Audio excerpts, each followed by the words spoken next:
नमस्कार, मैं हूं आपके साथ कविता राणा।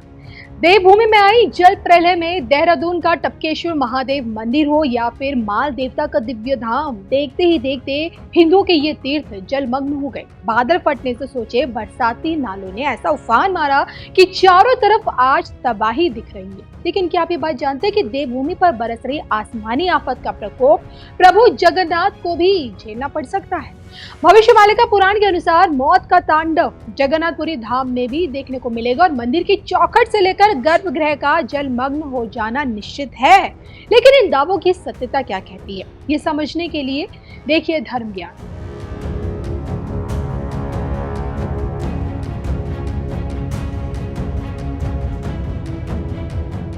अब देखिए ना, आज जब उत्तर भारत जल प्रलय की मार झेल रहा है, देवभूमि से लेकर पंजाब तक बादल के फटने, मूसलाधार बारिश और बाढ़ के कारण जो तबाही मची हुई है, उसमें हिंदुओं के बड़े बड़े तीर्थ जलमग्न हो चुके हैं। मंदिरों के गर्भगृह पानी में डूब चुकी हैं और न सिर्फ मकान बल्कि भारी बारिश में मंदिर पूरी तरह से क्षतिग्रस्त भी हुए हैं। आज के यही भयावह हालात 600 वर्ष पुरानी भविष्यवाणी की याद दिला रहे हैं। जी हाँ, प्रभु जगन्नाथ की धरा पर लिखा गया कलयुग का अक्षय ग्रंथ भविष्यवाणी का पुराण और पुराण के रचयिता पंच सखाओं में से एक संत अच्युतानंद दास महाराज मीडिया की सुर्खियों में। दरअसल एक ऐसे संत महात्मा ये हुए जिन्होंने अपनी योग शक्ति के दम पर भविष्य को देखने की शक्ति पाई। उड़ीसा के कटक जिले में जन्मे संत अच्युतानंद दास ने संसारिक मोहमाया को छोड़कर अध्यात्म का रास्ता चुना और प्रभु जगन्नाथ की धरती से ताड़ के पत्तों पर कई भविष्यवाणियां लिखी जो आगे चलकर भविष्यमालिका पुराण के रूप से जानी गई। अब मठों में रखी गई इन मालिकाओं का अनुवाद कर भविष्यवाणियां गढ़ी जाती है समय समय पर। हालांकि देखिए, कुछ लोग ऐसे हैं जो भविष्यमालिका पुराण के अस्तित्व को काल्पनिक बताते हैं और जिनका विश्वास भविष्यमालिका पुराण से जुड़ा है, वो इस पुराण के हवाले से ये दावा आज भी करते हैं कि शनि जब मीन राशि में जाएंगे तब भारत का समय खराब शुरू हो जाएगा। 2.5 वर्ष तक अराजकता रहेगी और इसी के साथ जब गगन गादी संभालेंगे तब जगन्नाथ का मंदिर समुद्र के जल में डूब जाएगा। यानी कि मंदिर क्या, संपूर्ण उड़ीसा में जल प्रलय होगी, भारत पर आक्रमण होंगे और उड़ीसा पर जो बम गिराए जाएंगे वो काम नहीं करेंगे और भारत की ही अंत में जीत होगी। अब देखिए, सोचने वाली बात यह है कि आज जब उत्तर भारत जल प्रलय से बेहाल है, तो क्या यही प्रलय जगन्नाथ धाम में भी सच में देखने को मिलेगी भविष्य में? अपने विचार शेयर जरूर कीजिएगा और इसी के साथ आज आपको ये भी जरूर बता दें कि अगले 2 महीने बाद यानी कि नवंबर में महज 4 घंटों के लिए प्रभु जगन्नाथ के कपाट बंद हो जाएंगे। हर साल 4 घंटे के लिए जगन्नाथ धाम बंद क्यों रहता है, आइए आपको बताते हैं। आंधी आए या फिर तूफान, नाथों के नाथ जय जगन्नाथ का धाम हर साल 4 घंटे के लिए क्यों रहता है बंद? इतिहास गवाह है, हिंदुओं की आस्था को चोट पहुंचाने के लिए पूरी के इस जगन्नाथ धाम को एक बार नहीं बल्कि 2 बार नहीं बल्कि सोचिए 17 बार मुगलों ने अपना निशाना बनाया। 17 बड़े आक्रमण जगन्नाथपुरी मंदिर पर हुए, लेकिन प्रतिमाओं का बाल विवाह का कोई नहीं कर पाया।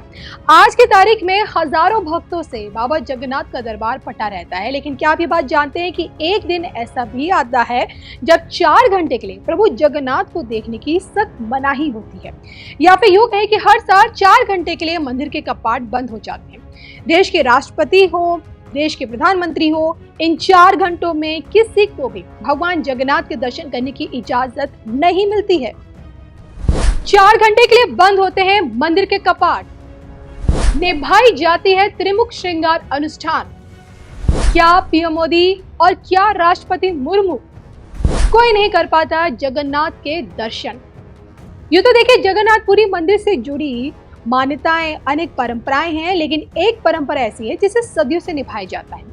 एक ऐसी परंपरा जिसमें मंदिर के कपाट बंद रखना जरूरी हो जाता है। एक ऐसी परंपरा जिसमें कुछ घंटों के लिए भक्तों को अपने आराध्य से मिलने की सख्त मनाही होती है, और ये जो परंपरा है श्रीमुख श्रृंगार अनुष्ठान इसे कहते हैं। नवंबर माह की शुरुआत में ही इस विशेष अनुष्ठान के चलते 4 घंटों के लिए मंदिर के कपाट बंद कर दिए जाते हैं। अब सदियों से इस परंपरा को निभाया जा रहा है।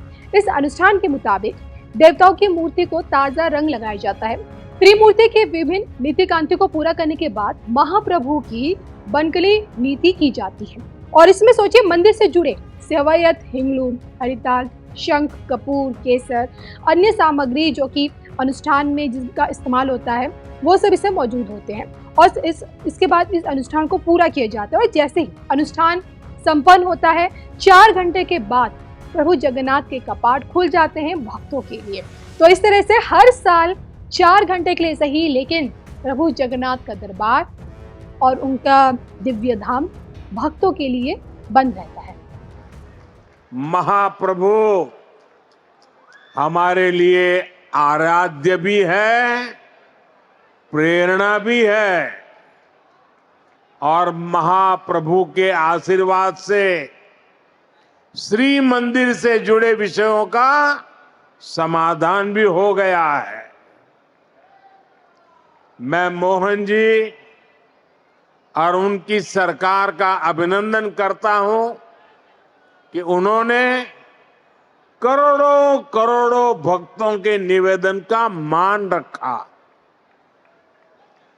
यहां सरकार बनते ही श्री मंदिर के चारों द्वार खोल दिए थे। श्री मंदिर का रत्न भंडार भी खुल गया है और ये कोई राजनीतिक जय विजय का विषय नहीं है। ये करोड़ों भक्तों की आस्था का सम्मान करने का कार्य हुआ है। साथियों, ओडिशा सिर्फ एक राज्य भर नहीं है, ये ओडिशा भारत की विरासत का दिव्य सितारा है।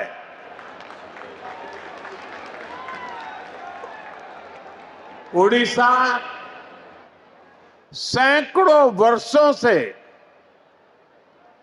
भारतीय सभ्यता को, हमारी संस्कृति को समृद्ध करता रहा है।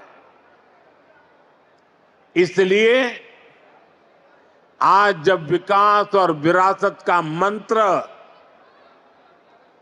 भारत की प्रगति का आधार बना है, तब ओडिशा की भूमिका और बड़ी हो गई है।